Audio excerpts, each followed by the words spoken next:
Yeah. The November 23rd, 2020 meeting of the Recreation Education Committee will now come to order. Will the clerk please call the roll? Chairman Alcoffer. Present? Chairman Alcoffer is present. Mr. Baines. Present. Mr. Baines is present. Ms. Boyce. Present. Boyce is present. Mr. Flagler Mitchell. Here. Mr. Flagler Mitchell is present. Mr. Terp. Here. Mr. Terp is present. Everybody? We will need to suspend the rules of the legislature for the purpose of prohibiting public in-person attendance in accordance with Executive Order 202.1, which was extended through December 3rd by Executive Order 202.72. You have a non-debatable motion on your agenda which needs a marker and a second. Move it. Legislator Boyce, move it. Second. Legislator Boyce, seconded by Legislator Terp. Legislator Terp. All those in favor, please signify by saying aye. Aye. Aye. Any opposed? Hearing none, we'll move into the public forum. Is there anyone signed up for the public forum? There is not. Okay, thank you.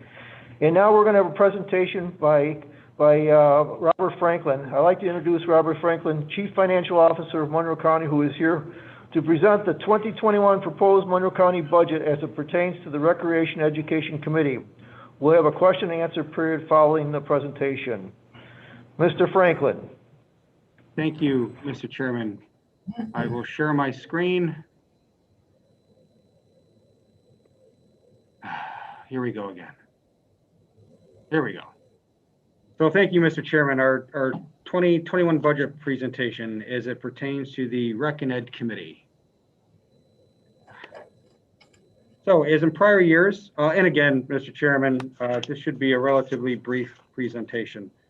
As in prior years, the four areas relevant to the Rec and Ed Committee include our Parks Department, our Monroe Community College, the library support, both the Monroe County Library System and the Rochester Public Library Central Services, and our authorized agencies. I will have a few things to say about each of these areas, but probably what's jumping out right now to those looking at their screen is the big increase in our authorized agencies. It's not a typo. It's just a reflection of how we're handling the hotel tax revenues and their distributions in the 21 budget. Starting with our Department of Parks, there's a little bit of cost shifting going on between the parks operating divisions, but I do want to highlight some of the bigger changes going on. First big change that you may see on the screen is in Seneca Park Zoo. In 2020, debt service included the full redemption of a $3 million a bond anticipation note for the zoo capital project. We are doing that again. We do have a bond anticipation note that will be fully redeemed, but it is much less. Rather than $3 million, we're talking $300,000. And again, like in 2020, that $300,000 ban redemption is supported by an appropriation of our fund balance within the debt service fund.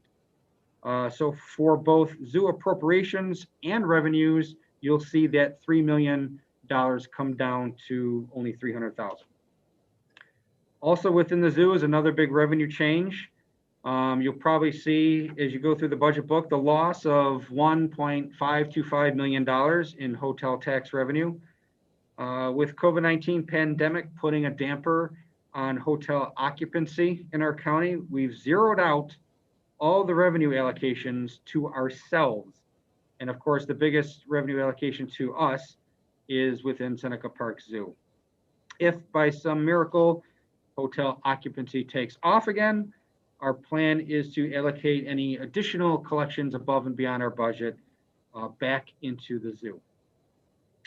I will also note cash capital funding of projects is budgeted within the administration division. Within there, you'll see a $113,000 increase in funding for their 3 cash capital projects. Turning to Monroe Community College, we really didn't make any changes to the appropriations for MCC. I will point out the change in debt service. Appropriations for MCC debt service is coming down by $743,000, largely attributable to the final payoff of 3 of their capital funds in 2020. On the revenue side, our reserve for bonded debt has funds related to the downtown campus. Those dollars, about $3.2 million, are budgeted as revenue to support this year's debt service payment on the downtown campus. If we can look at the library system support.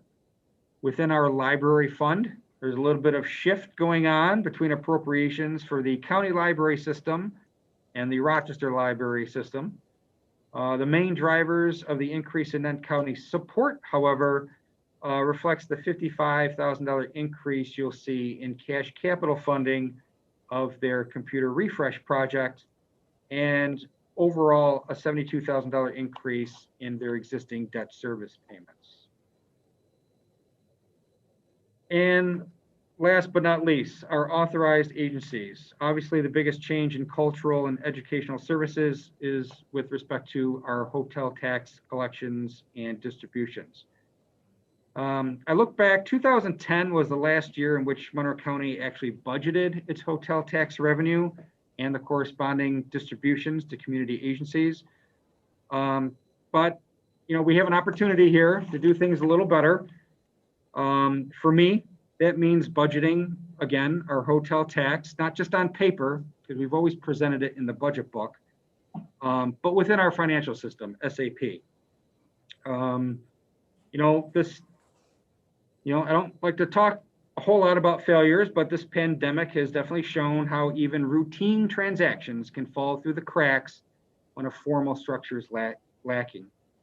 Earlier this summer, Majority Leader Brew reached out to me to ask about a couple missed payments to authorize agencies. We followed up and we took care of it. But going forward, we should take advantage of the automated payment capabilities within SAP.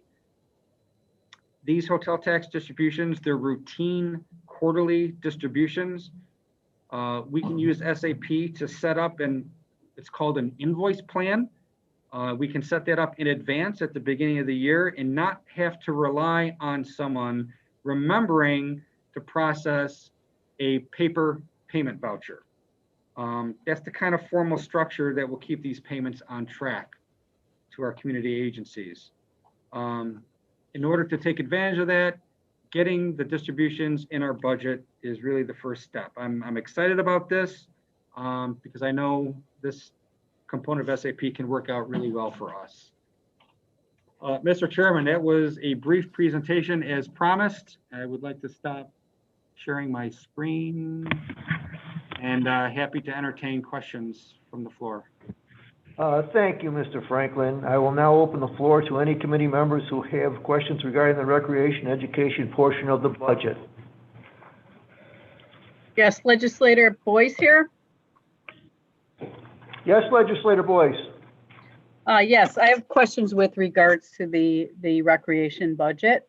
Through the chair, on page 581, under appropriations, parks and administration, it would be line item 504205, commercial services. In the past, what commercial services have been utilized?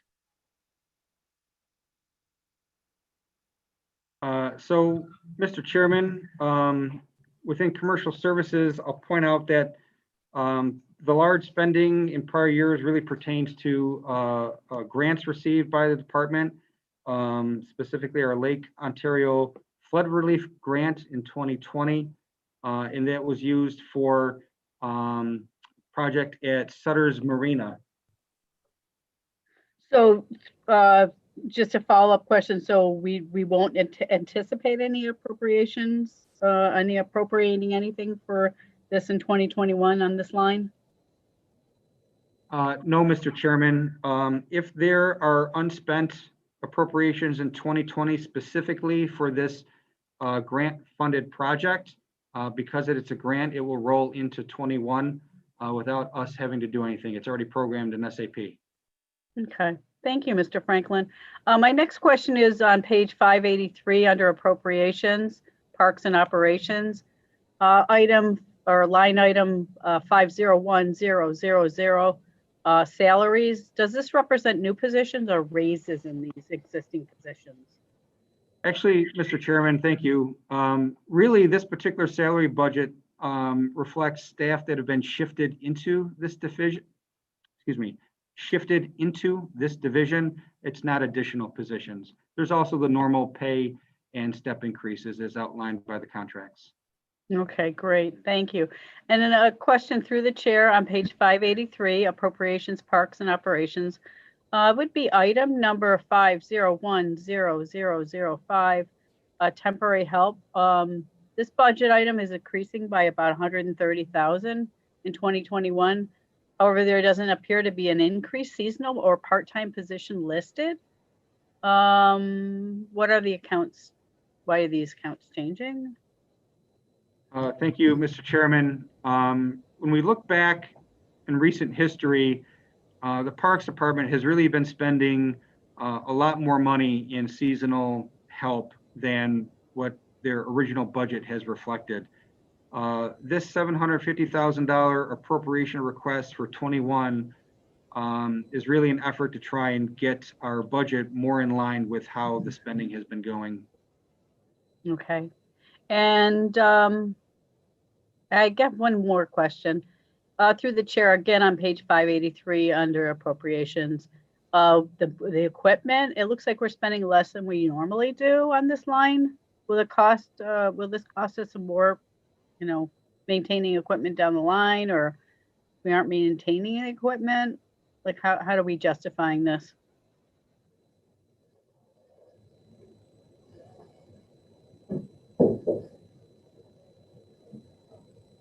I'm sorry, Mr. Chairman, we are on page 583, correct? Maintenance, I'm sorry. Are we on page 583, Mr. Chairman? Yes, this is 583. Yep. And it's maintenance of equipment. Yeah. Yes. Thank you. Mr. I'm sorry, Mr. Chairman, can I have just one moment, please? Chairman.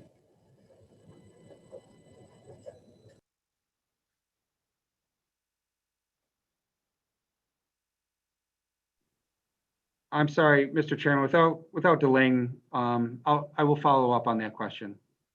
All right. Thank you, Mr. Franklin. That's all I have for this time. Mr. Chairman? Mr. Chairman? Yep. Yes, Legislator Flagler Mitchell? Thank you. Just to the administration, on page 224, under the major accomplishment, and under the third dot, would it say improve access to Seneca Park Zoo for pedestrian approaching the zoo from Maplehurst Road through the removal of some brush and trees and partnering with the town of Arundequoit on sidewalk improvement.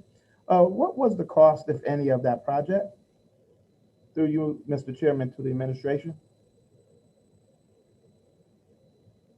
Mr. Chairman, we'd like to respond to that in writing. Okay, thank you. Through you also to the administration on page 224 under major objectives, I'm sorry. And that would be the first dot actually.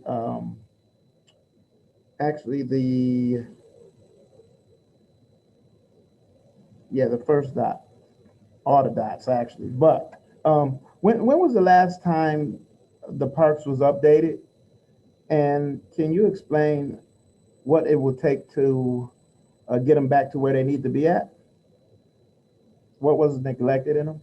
Through you, Mr. Chairman, to the administration.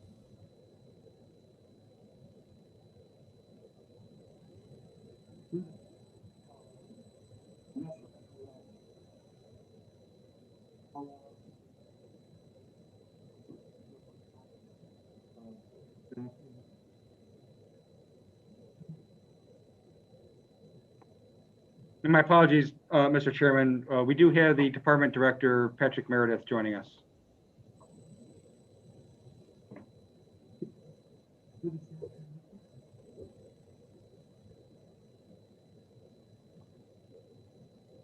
What happened?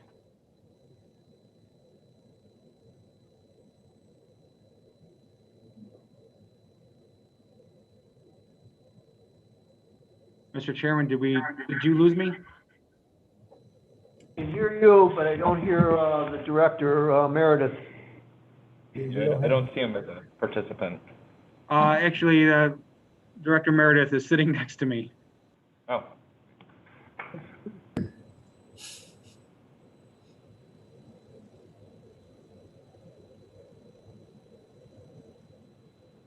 Not hearing him. Yeah, is he talking? Because we can't hear him. Through the I can't chair- hear you. Can you hear me now? There it is. All I right. can hear you now, yes. All right. Through the chair, can the question be repeated, please? Yes, under refurbishing, and part of the major objective on 224, it talks about neglected parks and refurbishing them. And my question was, when was the last time these parks was updated or, updated? And can you explain what in the parks was neglected and how much will it cost the county, if anything? So through the chair, the parks have been always updated in various ways. Coming in here, beginning of this year, what I have seen, a lot of repairs need to be made on the parking lots, some roadways, roofing, windows and doors, bathrooms. They're all various ages.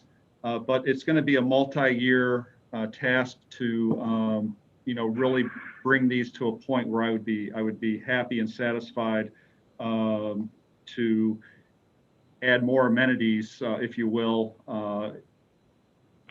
from inside county dollars.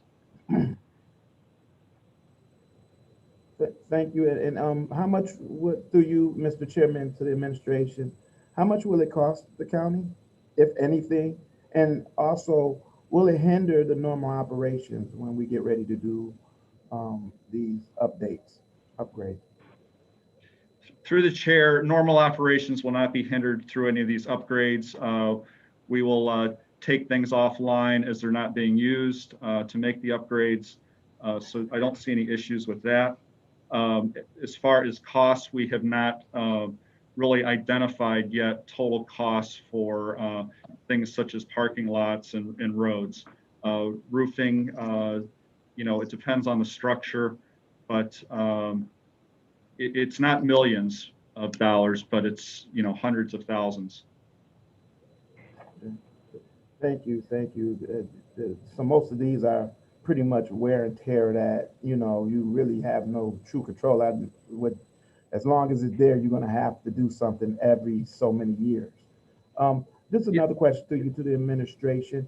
In the summertime, I believe it was, we had issues at the zoo with the trails where there was dirt bikes and ATVs and stuff going through the trails, and the neighbors in that community was complaining about it. We spoke a few times with the director of the zoo, and I just wondering how is it going? Were we able to fix the problem through you? Yes, through the chair, I had great feedback from the residents who had initially complained. We did put rocks and other barriers in certain locations to help combat the four-wheel vehicles that were driving through there. We did leave enough room for folks with carts for their children to get through, or handicap accessibility. We left them open for those parks users to enjoy. Thank you very much. I remember when the neighbors called me, they was very concerned. So I really appreciate that y'all got that done, and they're happy, and we could continue to keep our neighbors, on our side. You know what I mean? And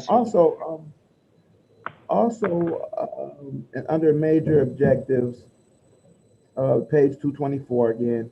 How much will the new Tropic complex cost the county, is that in the capital improvement budget for this year, or when will it start and how much would it cost us?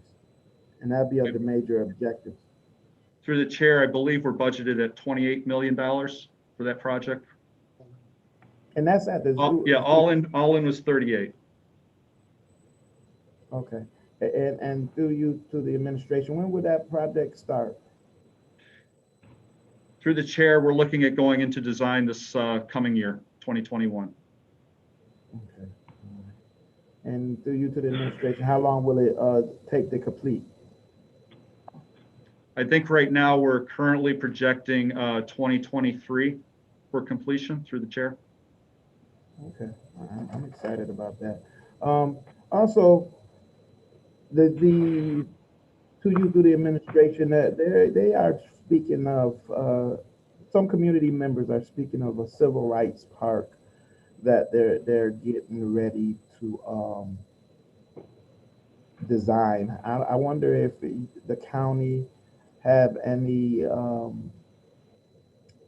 input that they put in. Was they at the table, or are they willing to be at the table or be a part of this? I know it's in community members' hands, as well as some state legislation that should be, or most likely would be released coming up a year.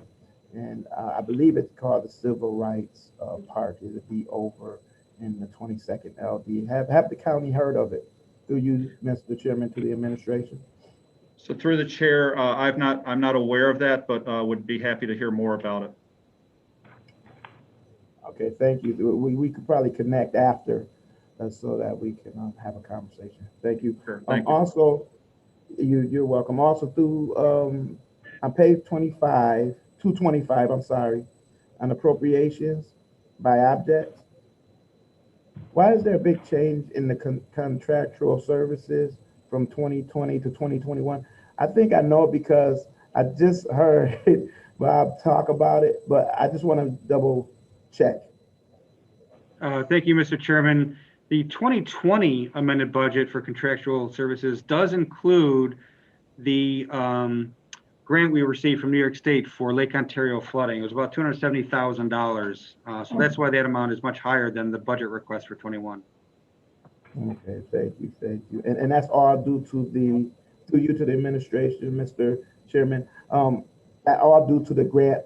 No, we're not receiving no more grant money as of right now.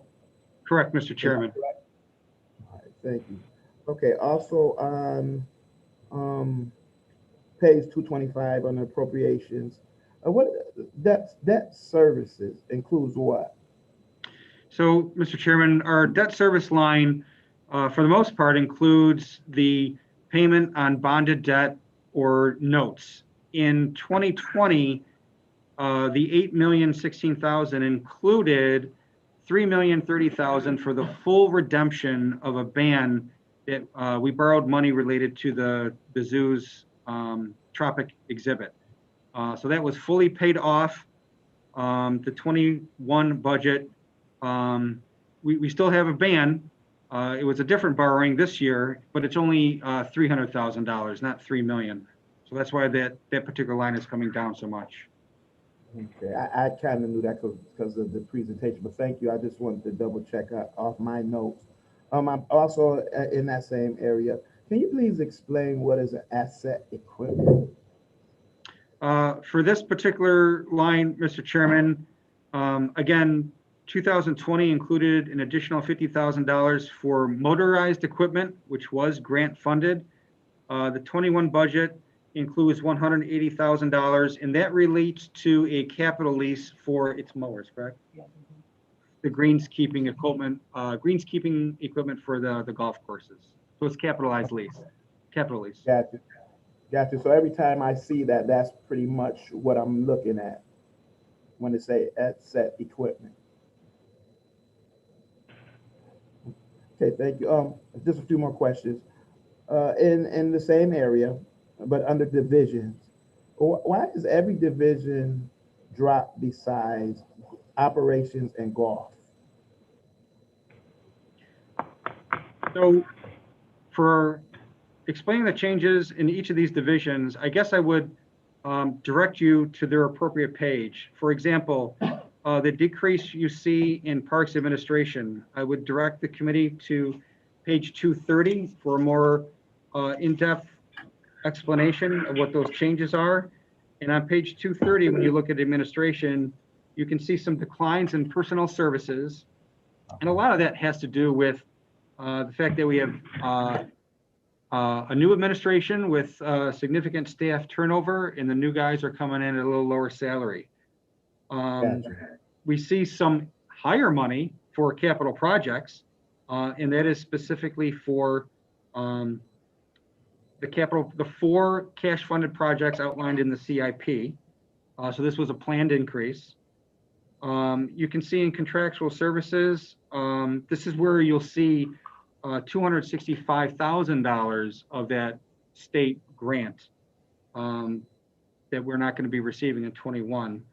Modest decline in supplies and materials, modest decline in debt service. Most of the park's debt service is accounted for in the administration division. Only debt specifically related to the zoo are in the zoo. Again, employee benefits. No, so this one, employee benefits goes up, but that has to do really more employee specific. So when staff who may not choose health insurance or a cheaper health insurance leave and someone else comes in with a higher one. And then you've already asked about the asset equipment. That's our golf course equipment, and then just a modest decline in interdepartmental. Right on the next page, 231, you see our parks operations. The parks management team has been starting to work towards moving some of the lower budgeted items out of parks support into parks operations. So here, there's an increase in personnel services. Now, they're actually shifting some staff from other divisions into operations. So that really explains the personnel increase. Very modest increase in contractual services, consistent with inflation. Slight decrease in supplies and materials. Again, I think our parks management team can get into the detail on what's going on there. The asset equipment for $50,000, that was a grant-funded piece of motorized equipment. It was grant-funded, so it's not going to repeat. And parks operations is also benefiting from slightly lower interdepartmental charges. You know, specifically, they're getting a lower charge back from fleet for maintenance of motorized equipment, and they're getting a smaller charge back from county information services. Not a lot of excitement in support services. I did mention that management is trying to shift some of these appropriations over to the larger operations division. And that's why you see declines in contractual services, supplies. I just mentioned personnel. A lot of changes in Seneca Park Zoo, right? So actually, staff from other divisions were also moved into the zoo. And with the regular pay raises and steps, that really explains why there's an increase in personnel. Contractual services, again, 2020 was higher, but that includes $52,000 from that state grant for Lake Ontario flood relief. 2021 is higher though. We do have an increase in our equipment maintenance budget and our utilities budget. Supplies and materials, a significant decline, 50 grand about. Honestly, that's really a lower budget for animal food at the zoo. Debt service, this was that big $3 million ban that is down to only $300,000. Again, change in employee benefits because of the staff that were shifted here. And again, interdepartmental charges are a little bit lower, modest declines in the chargeback from county information services. Horticulture on page 237, not a lot of change, but the budget is coming down, as you noticed. Within personnel services, the biggest change there is the fact that they are employing fewer temporary and seasonal employees. And the reduction in contractual services, again, the largest decrease is in the budget for tax and assessments. That's the property taxes Monroe County has to pay. And people don't realize we pay taxes, but we do. Supplies and materials, the largest, so that one's going up, right? And the largest reason for the increase is in their landscaping supplies for horticulture. And that's really the plants and planting materials. Again, just modest decline in interdepartmental charges. And then finally, we get to recreation and education, kind of the point of this committee, right? This is one of those divisions that actually had staff moved out of it.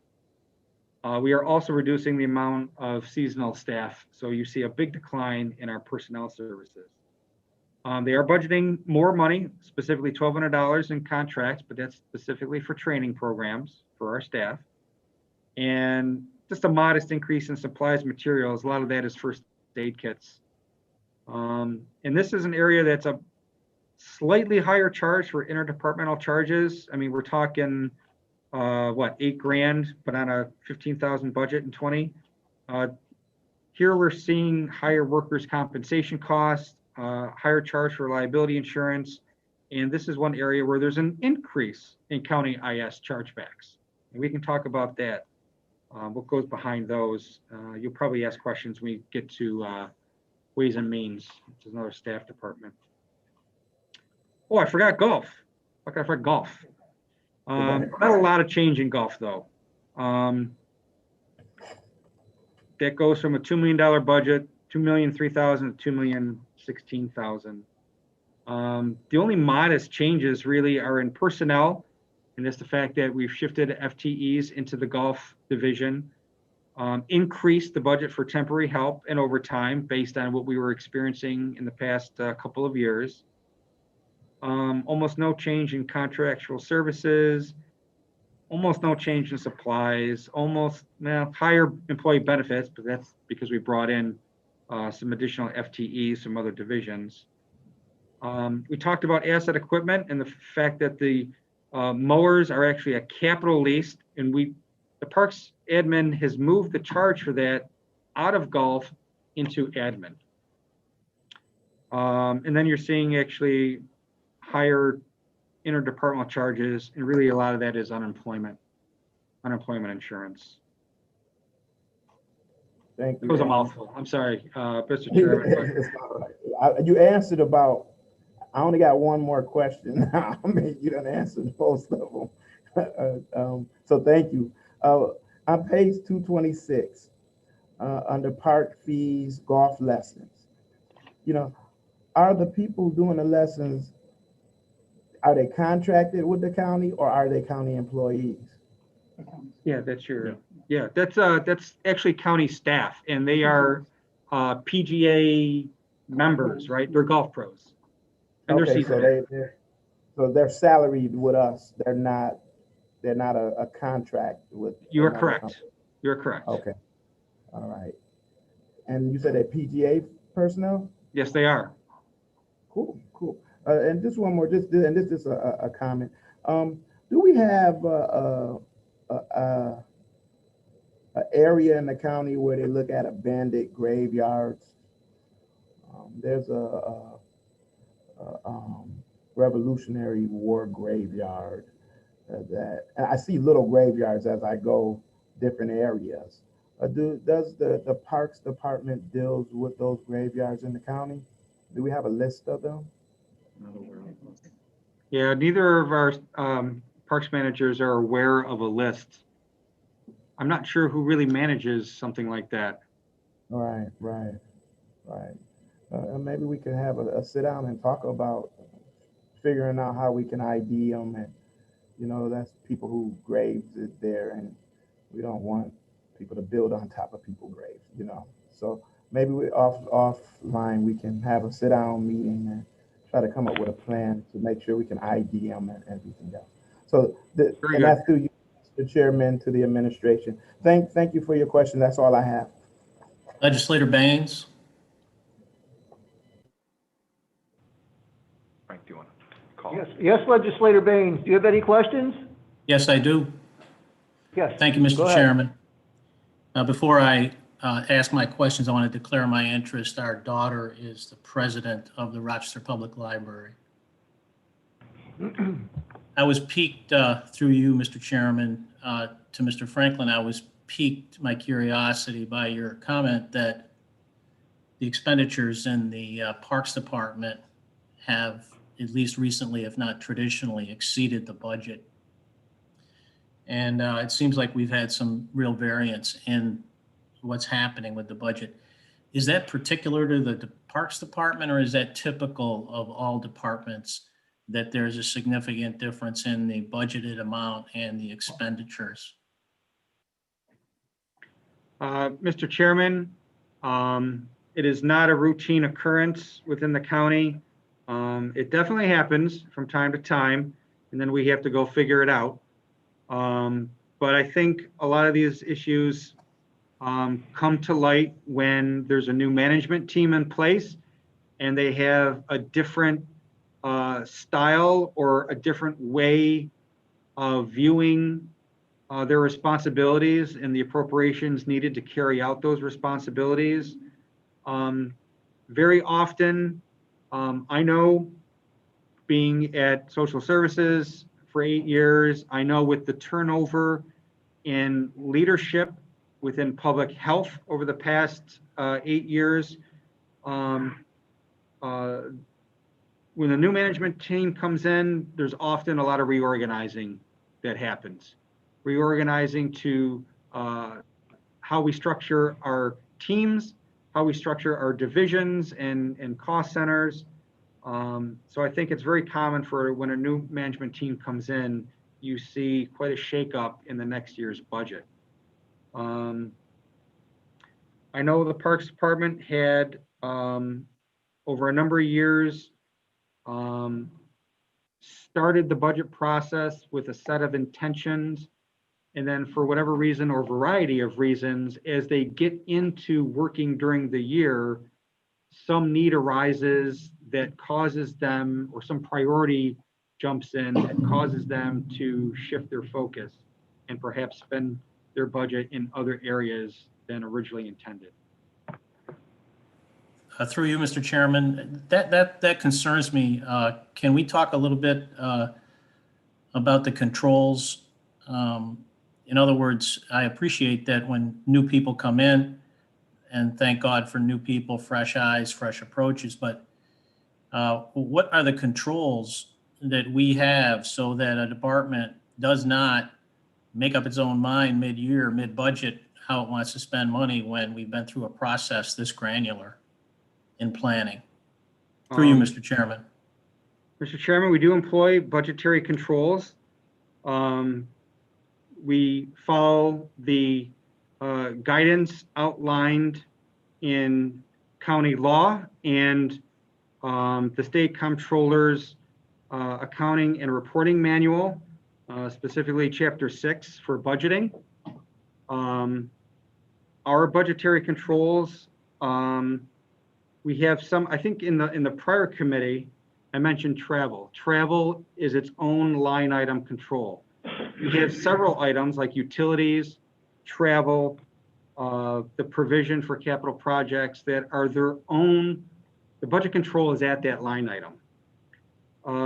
More broadly speaking, when you look at the back of the budget book in the appropriations detail, you see a lot of accounts, and then you see in bold a total of that grouping.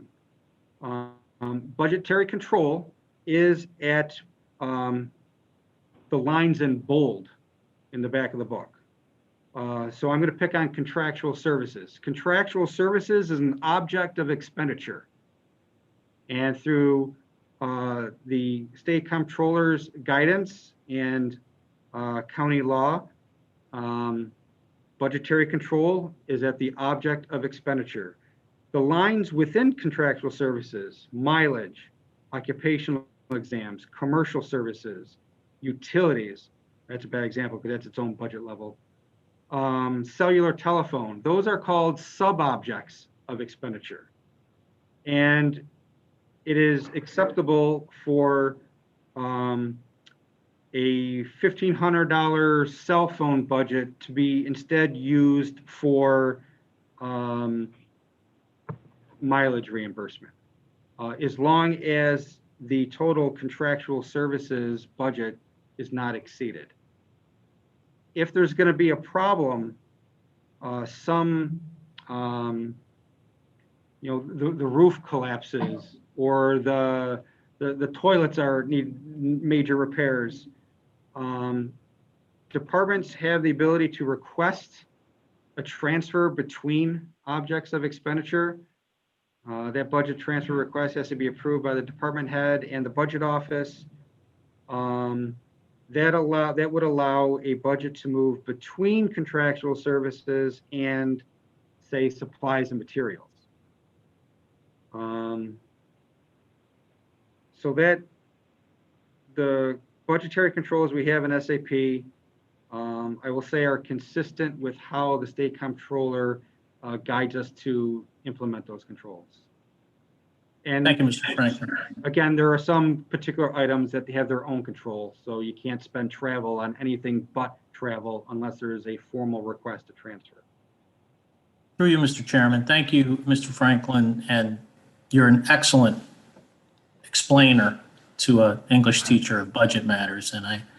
But I'm less concerned with, in fact, the budget controls in the technical budgeting sense, but in terms of the leeway in the field. So maybe I misheard it, but I was under the impression that, for instance, seasonal employees were employed in the Parks Department beyond the budgeted amount. Is that a matter of the director of the cost center making decisions, in the middle of the game, say in July or August, and hiring seasonal employees? And are there any controls over that, or is that strictly at the discretion of the individual who's running the given department? In this case, we're talking about the Parks Department. Thank you for that clarification, legislator. And Mr. Chairman, that kind of action, a department manager, and it's not just the manager of that particular cost center, but the department director or deputy directors have to weigh in, right? So if a department manager is experiencing position vacancies for whatever reason, but yet the work needs to get done, they may turn to our human resources department and request the ability to hire temporary staff. So individual departments are not, they don't have the ability to, on an ad hoc basis, hire someone off the street. They have to work through civil service and our human resources department.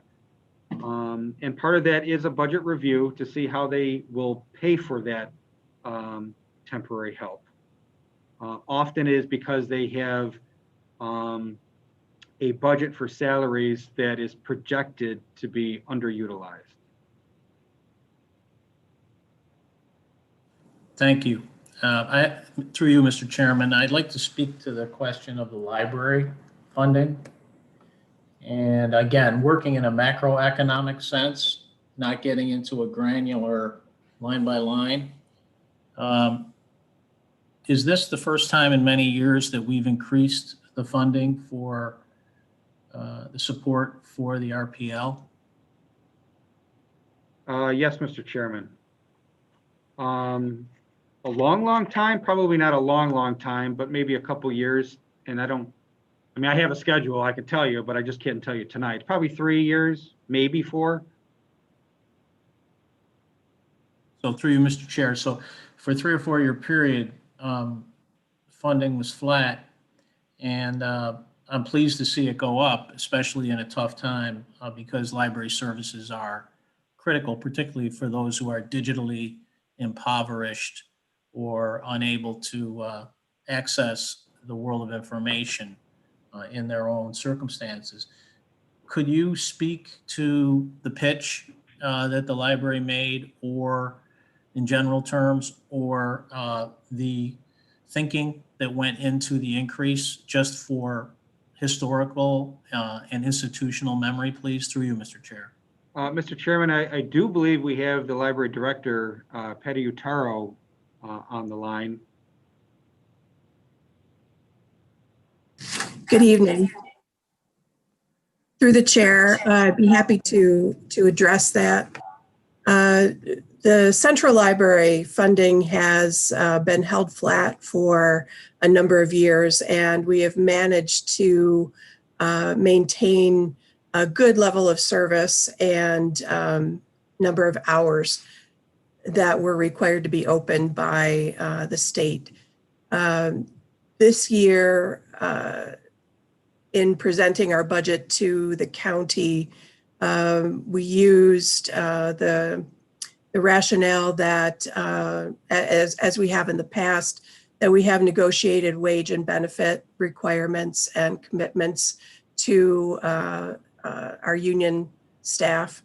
And that actually takes up most of the increase that we've asked for. We've done a significant amount of work over the last decade in reimagining the Central Library and reducing the number of service points that are required to be staffed on an hourly basis, which has allowed us to reduce staffing support that's needed, but still maintain the services that the library is asked to provide. We had a good year over the summer where we opened a new technology center at the Central Library, which hasn't gotten a lot of notice yet because the library hasn't been open our regular hours yet.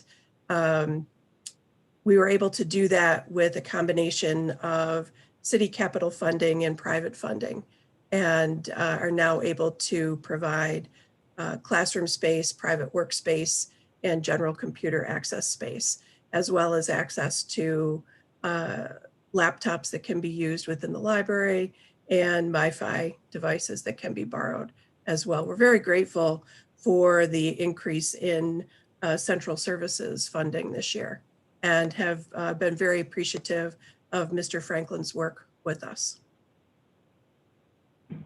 Through you, Mr. President, to the director of the library and the administration. I'm heartened to hear that. Are there impacts on the library in terms of the thousands of children who are attempting to learn remotely and may not have access to either devices or connectivity that permits them to fully participate in whatever happens to be provided to them? What impacts have occurred, and will there be, you foresee, impacts again next year? Through the chair, we have seen some impact, particularly in our city libraries. For example,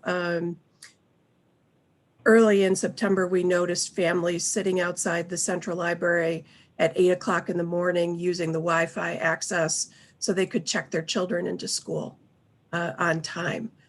They would use the Wi-Fi, check in, and then wait for the library to open and spend time on the second floor of the Central Library in spaces that we were able to provide that were socially distanced and somewhat private for those students. We also loaned up to 500 MiFi units from March through the end of September. Many of those units were borrowed by school district families, both in the city and in some of our suburbs.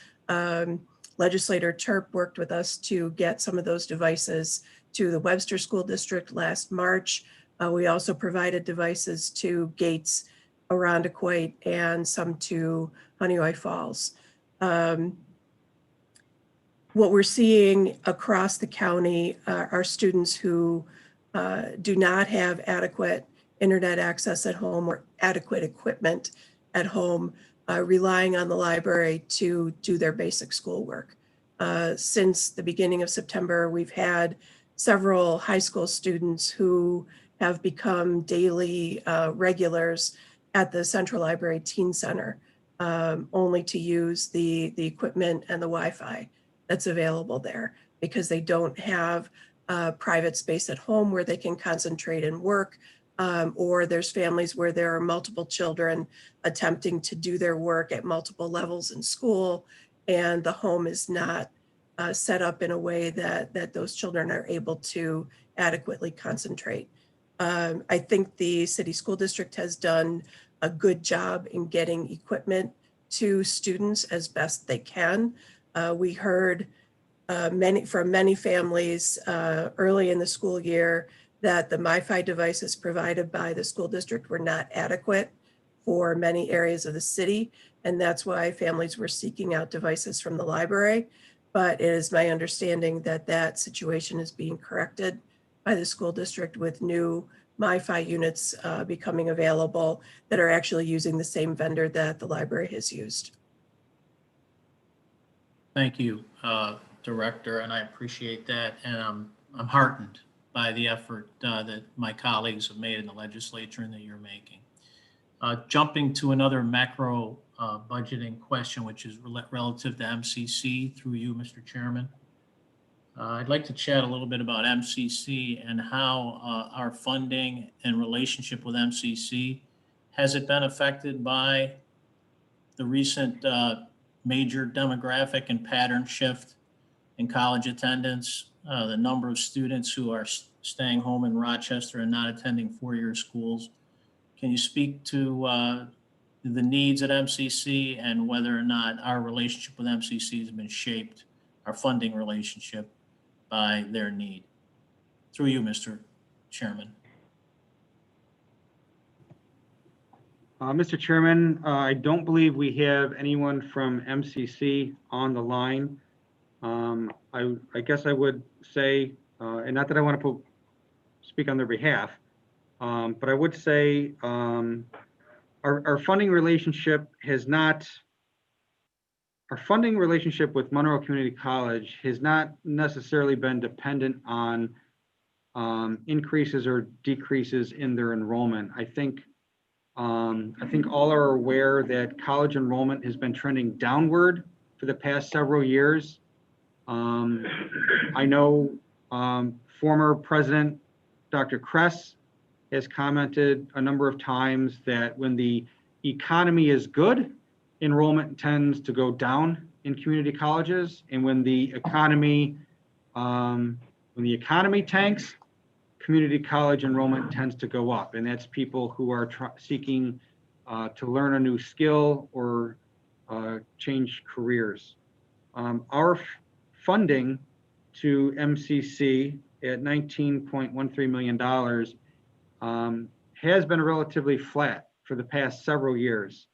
I believe the last increase to that particular contribution was 2015 or 2016. And it probably increased either $250,000 or $500,000. Our other relationships with MCC have been mostly on employment training programs.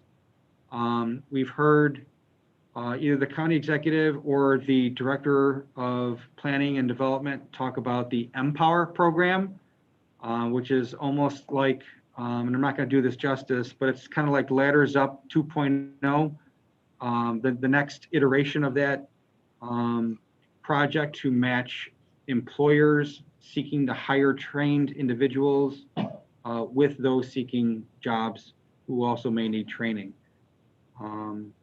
So that is the major funding relationship we have with the community college, our sponsor support and our side contracts for employment training programs. Thank you, Mr. Chair. And I'd like to end with a comment that my questions with a comment that I appreciate the thoughtfulness of your conducting of the budget and also your responsiveness to the questions, mine and others. And I appreciate it immensely, Mr. Franklin. Thank you. Thank you. Mr. Thank you, Legislator Baines. Legislator Yep. Flager, Mitchell, do you have a question? Yeah, just to you, to the administration, and just follow up what Legislator Baines was speaking on when you're talking about the internet services being poor in many communities, especially in my communities, in near the Avenue D, the Alphabet Streets, as well as the numbered streets, as well as Clifford, Joseph, Portland. Goodman, all those areas. Just to you, Mr. Chairman, to the administration, haven't the county put fiber optics throughout the county? And what do we need to do to get that turned on? So, Mr. Chairman, it actually is a topic for tomorrow night in my presentation for planning. But the short answer to the direct question is the county does have an inner ring and outer ring of fiber optic. And we will be engaging the assistance of a consulting firm to help us better understand the internet access disparities, both in disadvantaged neighborhoods and in more rural areas of the county, as well as help us assess the county's fiber optic network and perhaps its untapped capacity, and how that may be utilized differently to expand internet access across the county. Thank you, because I remember being at a study.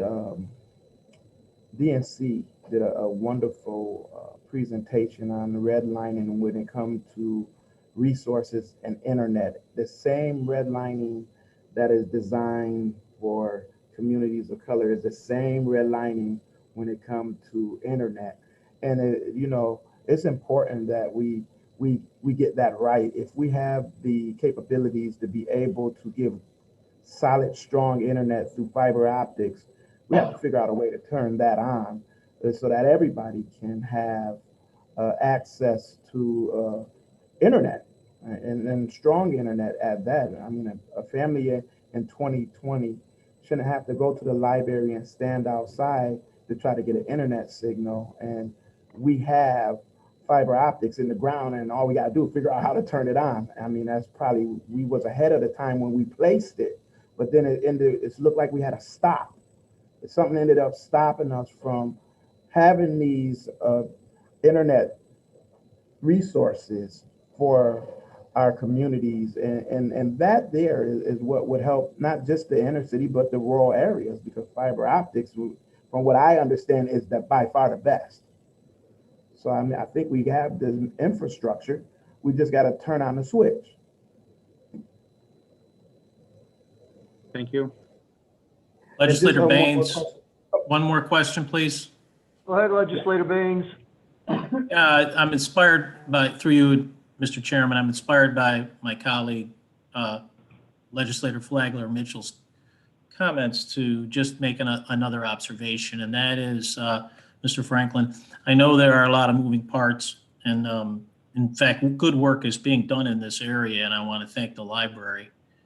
But it seems to me that as we think about the next budget cycle, things are moving on the ground so quickly, particularly in my field, which is education, and needs are emerging, not only due to COVID, but due to other factors.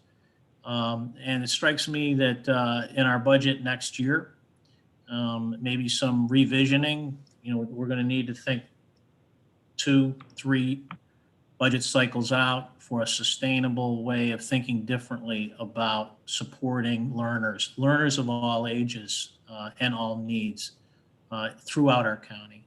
So I'm excited for the future. I think that the leadership that we've seen from this honorable body is impressive, and I look forward to tomorrow's meeting to hear more about the plans. But I'd be happy to participate in any visioning and planning, and I know many others would be as we move forward to the next budget cycle, so it doesn't become a one-year, event. Thank you, Mr. Chairman. Thank you, Legislator Baines. Is there any other legislators that would like to speak? Yes, this is Legislator Turp. Legislator Turp, the floor is yours. All right, through the chair, I'm going to start on page 587, and I'm going to get there with you. All right, so I'm pretty sure you already answered this question, but I'm going to ask it anyways. It's section 501000. This is with the salary increasing from about 1.3 million to a little over 1.4. You did say it was possibly staff from other departments. Can you go into that a little bit more? You want to go into that? Yeah, sure. Mr. Chairman, I do have Tom Morrissey, Deputy Director of Parks here. Yes, through the chair, legislator, one of my goals in putting together this budget was to make sure that we moved as much as possible staff into the division within the budget where they actually report and work in real life.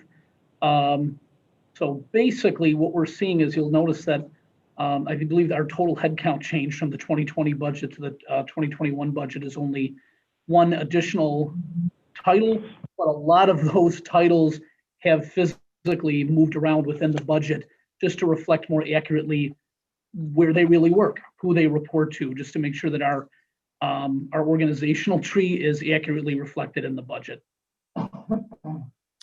So let's talk specifically about the zoo.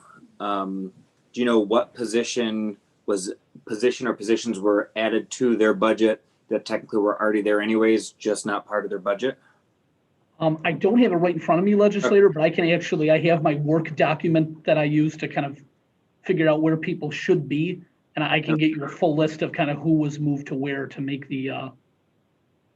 That's okay. I believe you. That makes sense. If we took, let me just see here. You answered the question. I think, Bob, you answered the question. Section through the chair 504-350, taxes and assessments. That is the assessment that we charge for the actual property. Is that what you said earlier? It is, Mr. Chairman. Okay. All right, I am listening. All right, same page, section 504-205, commercial services. Let me just get to this section on my, I'm just gonna switch over here,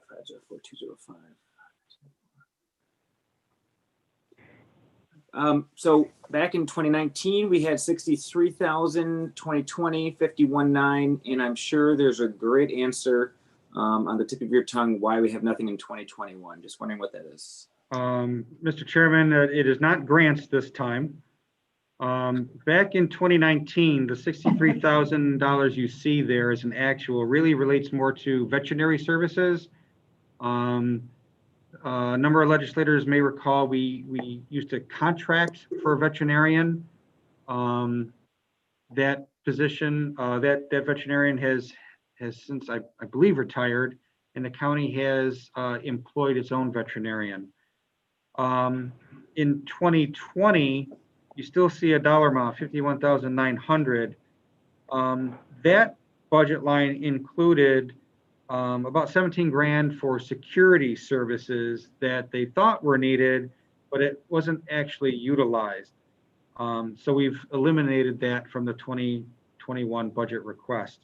It also included, for whatever reason, about $35,000 for water. The budget for that has been moved a little lower on this page, account 504510, which is utilities, other steam and water. So possibly the security services were because they thought a lion might escape, but no lion actually ended up escaping. We do have chips in all the zoo animals, so we can locate them at all times. I believe the security services were more for entrance to the parks after hours. Noted. All right, page 594. Same thing, I'm gonna get there as well.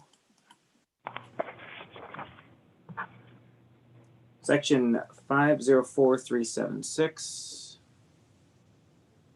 Bank fees. Bank fees look like they're increasing. 2019 to 2020, they went down, and now they're back up another 35,000. Just looking for Yes, a little. Mr. Chair.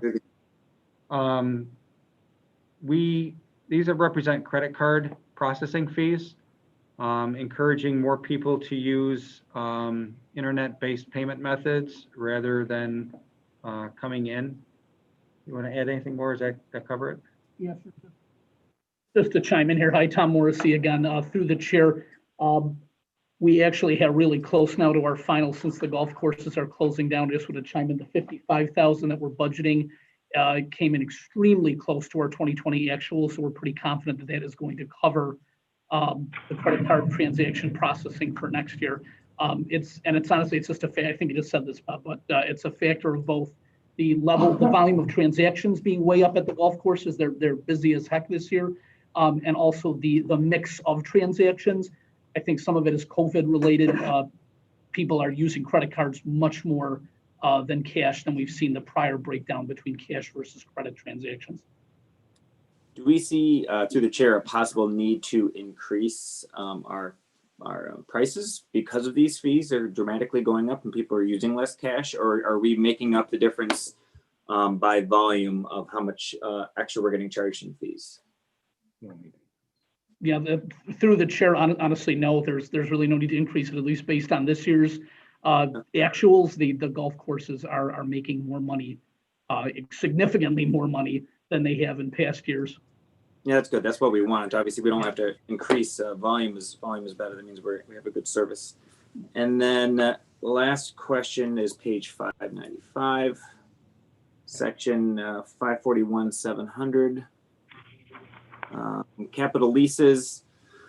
Again, I'm sure there's a fantastic answer for this. 2019, 167,000, 2020, 209,000 even, and then we got nothing for 2021. Mr. Chairman, that's basically our capital lease for the greenskeeping equipment. That particular capital lease has been pulled out of the golf division into administration. Well, I guess through the chair, why is that? Mr. Chairman, I'll turn this over to Mr. Morrissey.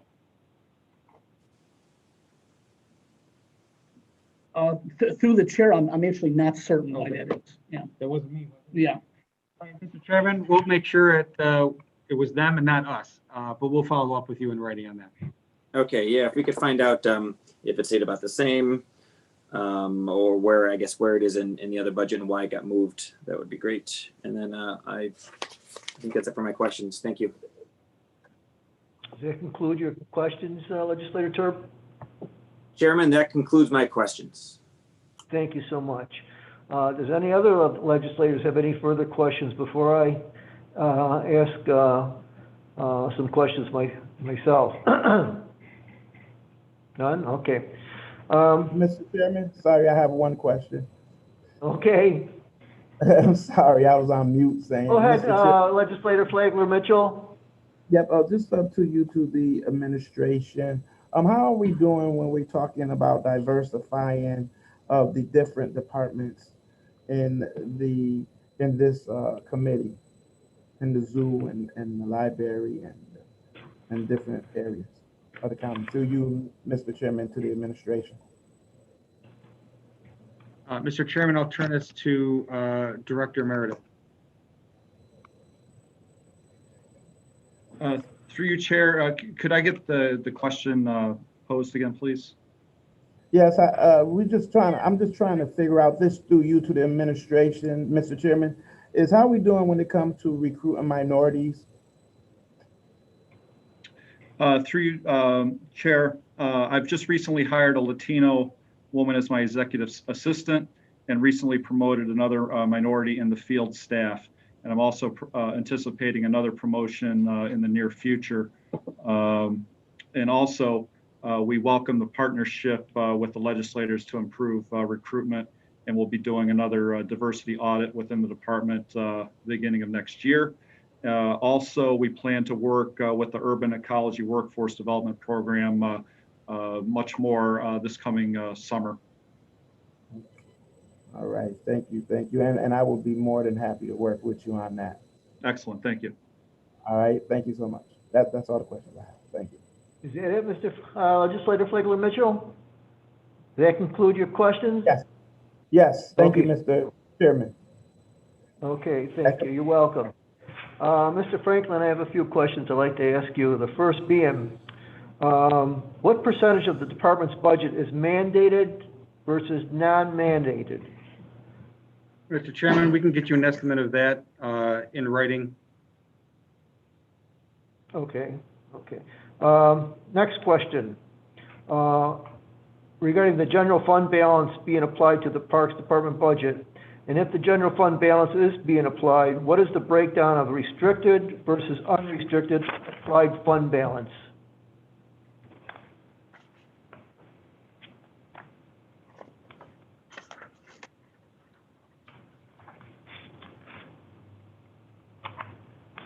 Mr. Chairman, we are appropriating fund balance for the Parks Department in '21. It has two components to it. We have appropriated fund balance of $302,500. That's coming from the unrestricted portion of our debt service fund. And that is to be used to fully redeem the ban that we took out several months ago. The other component is $372,307. And that is coming from the restricted portion of our debt service fund, specifically our reserve for bonded debt. Capital funds, borrowed dollars left over in a closed capital fund, which now can only be used to support the debt service associated with that capital fund. Thank you. Further question, have any capital projects included in the 2020 to 2025 capital improvement plan and funded as a part of the 2020 capital budget been delayed, downsized, or canceled as a result of the restrictions imposed due to the county's financial position as a result of COVID-19, the pandemic? And if so, can you please provide this committee with a list of those affected projects and revisit budgets and other project timelines? There's a lot there. I hope you digested it all. Mr. Chairman, those primarily would have been related to our cash capital funded projects. The Parks Department has 4 of them. It wasn't until late October or perhaps early November that we actually transferred the dollars out of the operating budget into the respective capital funds, for which those dollars were intended to support. Okay. You answered my next question. I have another one though, and this is regarding the Seneca Park 2. Does the estimated attendance seem a little optimistic with COVID still being an issue? Mr. Chairman, I've had a lot of discussions internally about that. I know it does seem a little on the aggressive side. Since the zoo has opened back up, they've seen pretty good attendance. I think they were closed for much of the spring and a good portion of the summer. So that's very unfortunate to our revenue position.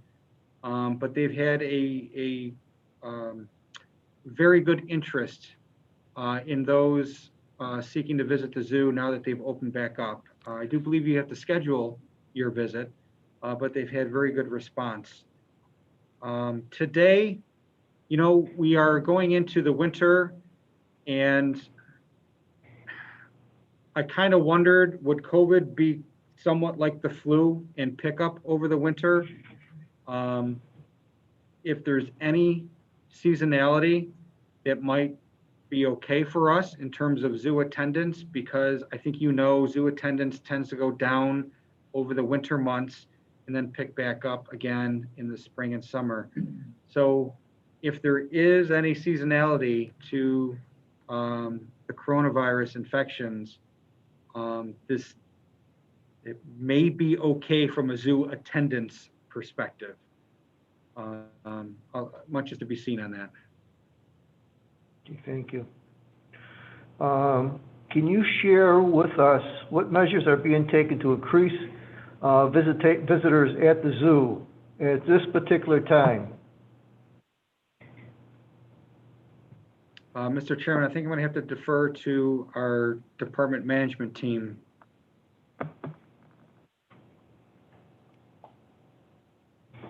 Mr. Chairman, we're really just doing timed visits at the moment. So attendance, we're really not in a position to increase attendance based on the COVID pandemic right now. So we're kind of limited to about 25% of our typical attendance rates.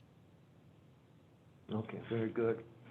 Through the chair, on page 692, revenues, parks, operations, is it realistic to anticipate revenues from park fees and concessions to increase from the 2019 actuals?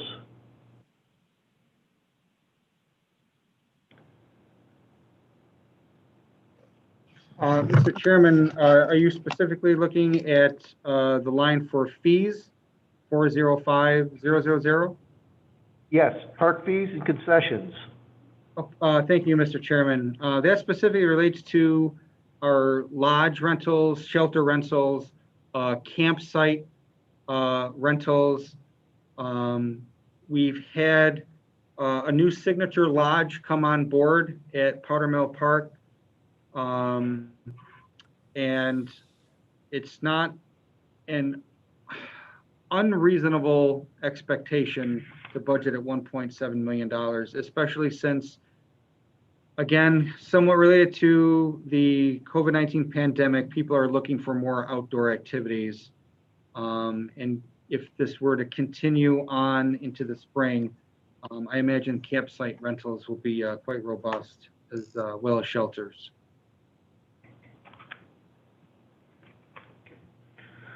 Thank you. And my last question is revenues.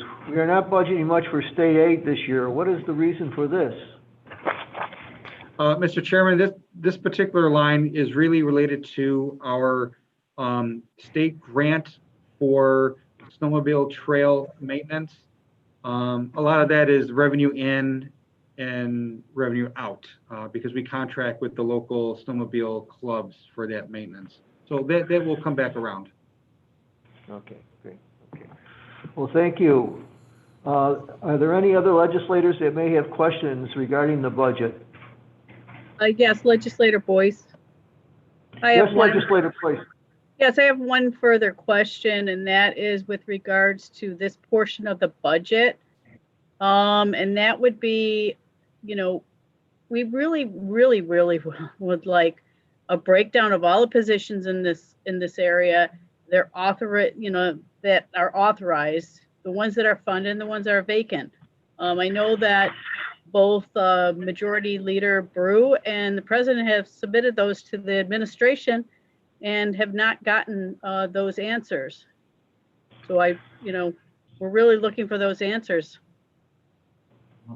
Thank you, Mr. Chairman. I understand that request has been made. And that request has not been fulfilled. I did comment at the last Public Safety Committee meeting. We have had requests each year since I've been CFO for reports of vacancies or unfunded positions. We've not provided those documents in the past. Basically, our reasoning has been those are all point in time reports. And given the rate of staff that turns over in Monroe County, when we generate those reports, they quickly become obsolete. It is not our expectation to fulfill that request, Mr. Chairman. Are there any other questions from the legislators? Okay, it concludes our presentation on the budget. Mr. Franklin, thank you so very much. Appreciate your direction tonight. Thank you. Okay. Let's move on. The next item on the agenda is the approval of minutes. You have the February 24th, 2020 minutes before you. They will stand approved unless the clerk is notified of any changes by the end of the day. The next item on the agenda is new business. Mr. Clerk. Referral 20-0352, amend Resolution 405 of 2019 to extend a license and operating agreement with the Seneca Park Zoo Society, Inc. So moved. Second. Motion by Legislator Carla Boyce, and I think it was Legislator Terp. Yep. Second it? Yep. Okay. Discussion. Thank you, Mr. Chairman, to the administration. Can you hear me? I can hear you. Mr. Chairman, to the administration. Is this, can you explain this a little bit more for me?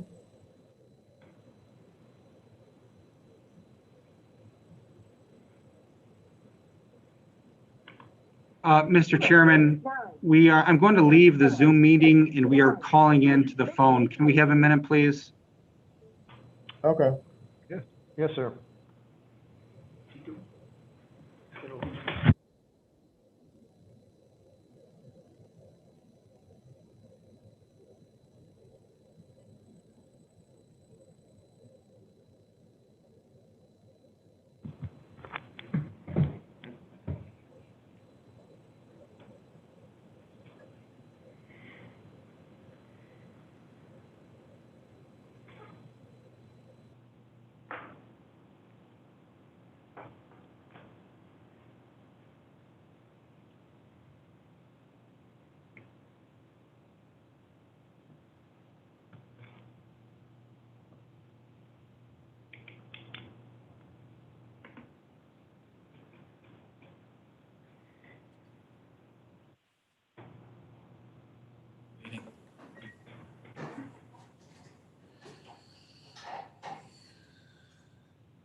Mr. Chairman, if I can pass a message to Jack Moffett, we are in the waiting room. Everyone's admitted. You should be in. It's possible you're still muted, though.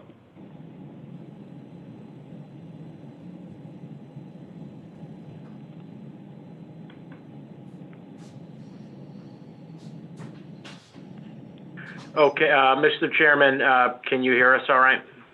Yes, I can. Okay, all right, we're here. Okay, I hate to do this, but could you repeat the question, please? Yeah, just through you, Mr. Chairman, to the administration. The county intends to do an RFP for any portion of a new contract.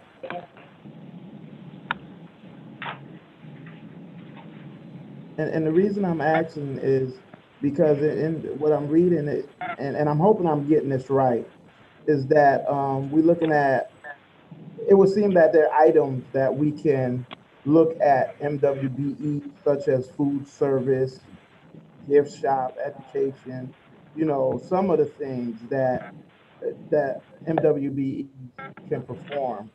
Have RFPs went out to try to solicit some of them to come on to this referral? Or does the society has that information on how many MWBEs is a part of this referral? Through you to the administration, Mr. Chairman. Through the chair, this is Laura Smith, Chief Deputy County Attorney. The extension in the license and operating agreement with Seneca Park Zoo has been extended in this fashion since 2014.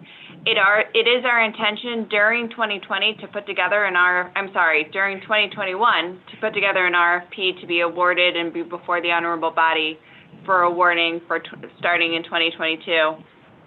However, we are asking for a 1-year extension with the Seneca Park Zoo Society where we're able to get that RFP in place. So thank you. So through you to the administration, so it's not in place now. Do I? Through the chair, the last time this was RFP'd, it's my understanding it was in 2010, was when Seneca Park Zoo Society was identified as a sole source provider. Here in 2021, we're going to revisit that, certainly incorporate MWBE requirements and looking at an RFP, and then hopefully award before the honorable body in 2021. Okay, thank you. Can you give me give me an explanation of all of the operating pieces that is attached to this resolution here? I know I'm I'm trying to figure out if I'm correct with what I'm saying. Through you, Mr. Chairman, to the administration.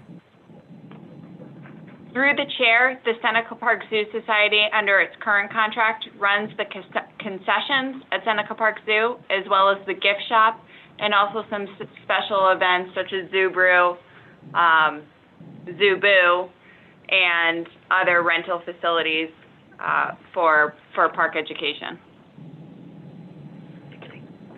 Oh, I'm sorry, and ticketing as well. Thank you. Okay, well, you know, for me, I have to, I'm just gonna explain my vote. I'm gonna probably vote against it because the language ain't right in there for MWBEs. And we've been talking about this once again from the beginning of the year. And I mean, at the end of the day, I mean, it's a missed opportunity.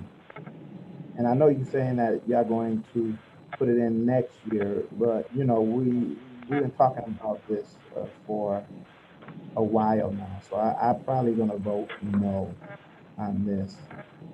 Thank you.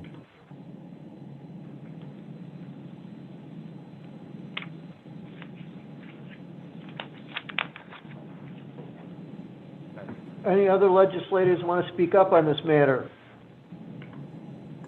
Legislator Boyce, Yes, Legislator Boyce. I apologize, I lost connection. I don't know what happened, but through the chair, if any of these questions have been asked, I apologize. So you can just say move on to the next question. But through the chair, the 2018 AZA accreditation report included a concern about the county's oversight of conservation activities at the zoo. Is this being addressed outside of the contract?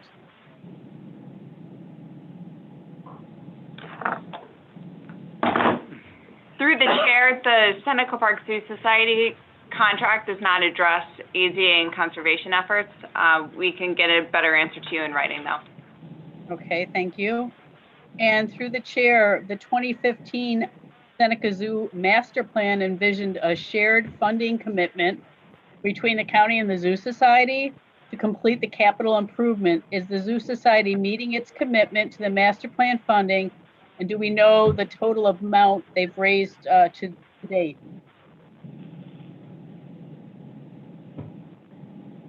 Through the chair.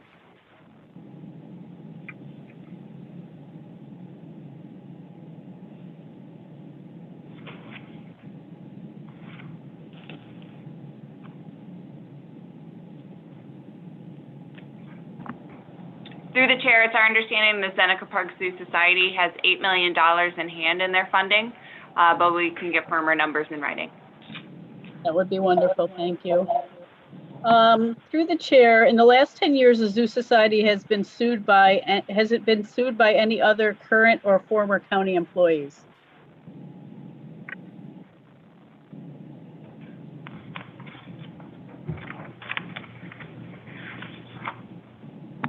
And I guess, Through the chair, not to our knowledge.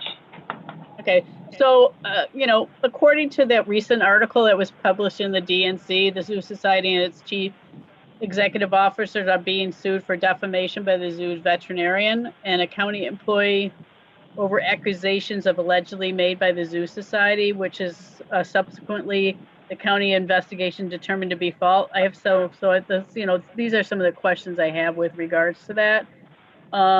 Through the chair, the article and defamation lawsuit point to the zoo veterinarian's administrative oversight responsibilities being suspended by the county as a result of the Zoo Society's accusations. Since these allegations were determined to be false, has the county restored the zoo veterinarian's oversight responsibilities?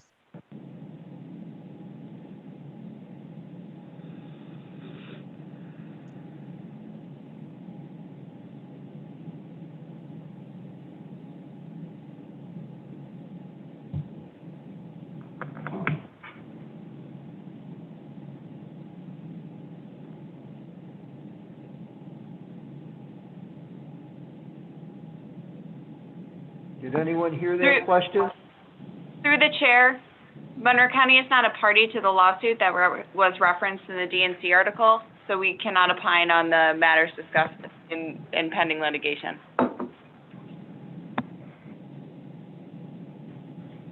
So, according to the article and defamation lawsuit, one of the accusations made by the Zoo Society was that outsiders were allowed to observe a veterinary exams and procedures, and that was dangerous and unsafe. Has the county policies related to observations of zoo medical procedures and that policy been evaluated during this transition to out of 2020? Or, I should say, will it be looked at as well?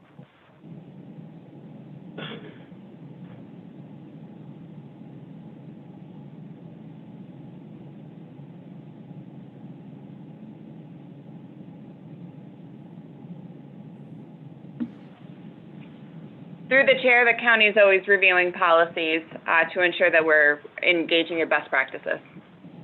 Well, I appreciate that, but I'm specifically looking at this one, ma'am.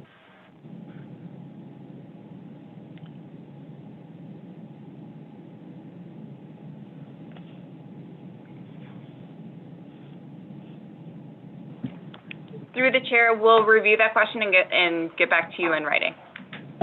And how long will it be before you could get back to me on that?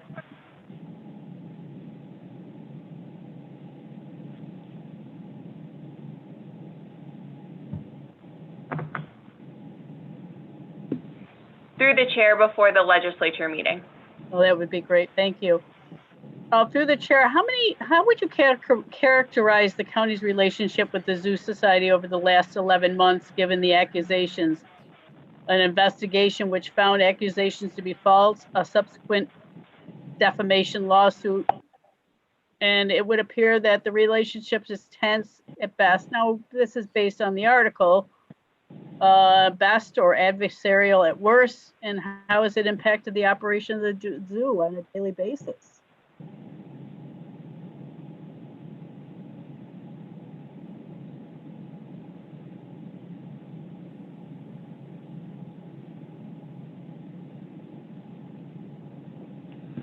Through the chair, this is Pat Meredith, Director of Parks. My relationship with both Dr. Lewis and the Zoo Society is professional, and we've been moving ahead with business as usual. Really, the suit is between Dr. Lewis and the Zoo Society and not the county. So we're moving forward. We've got important work to do, and nothing has changed in my mind. Okay, thank you, Mr. Meredith. And I have a couple more questions. Through the chair, does the county law department anticipate any county employees being deposed in connection with the defamation lawsuit? And if so, will the county make these employees available for deposition? Point of order, Mr. Chair. How does this relate to the motion? We're asking for a contract between the Zoo Society and the county, sir. This is very relevant. Point of order, Mr. Chairman. Excuse me, I will allow the question.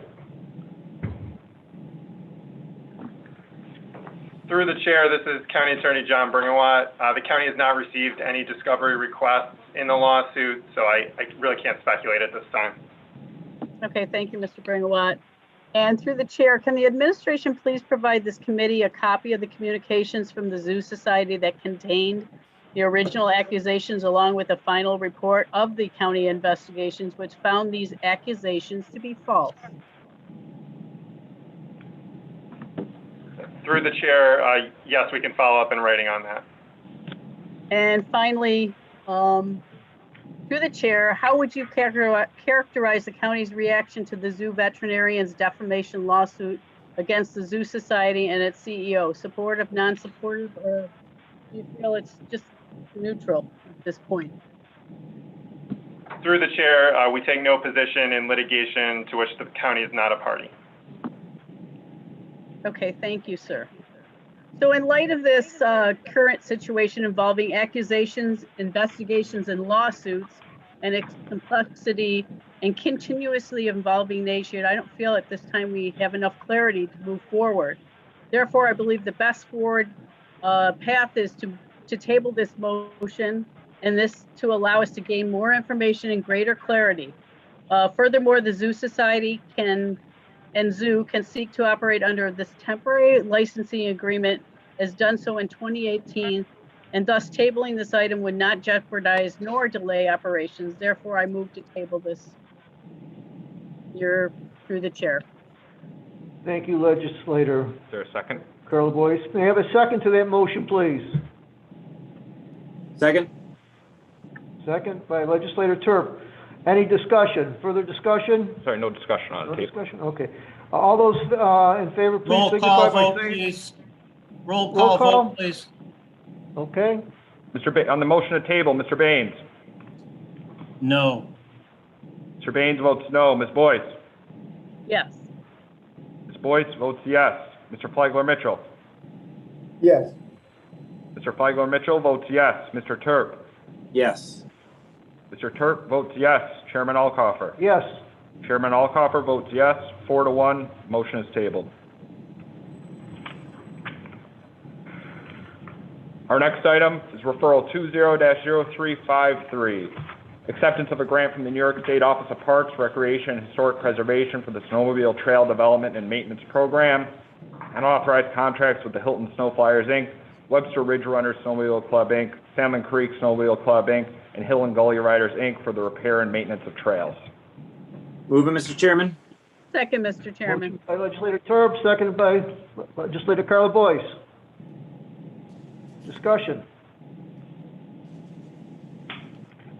Hearing none, can I have a motion? Or sorry, all in favor. All in favor, signify by saying aye. Aye. Aye. Motion carries. Ask for the opposed. Opposed. Opposed? Hearing none? Next item. Referral 20-0354, authorize the acceptance of a donation of property located at Clover Street in the town of Pittsford. So moved. Second? Motion by legislator Boyce, second by legislator Turp. Any discussion? Yes, Mr. Chairman. I have a couple of questions, sir. Yes, legislator Boyce. Through the chair, can you provide me with a property description? I can't figure out for the life of me where this is based on the tax account number, nor the description. I don't know where that is.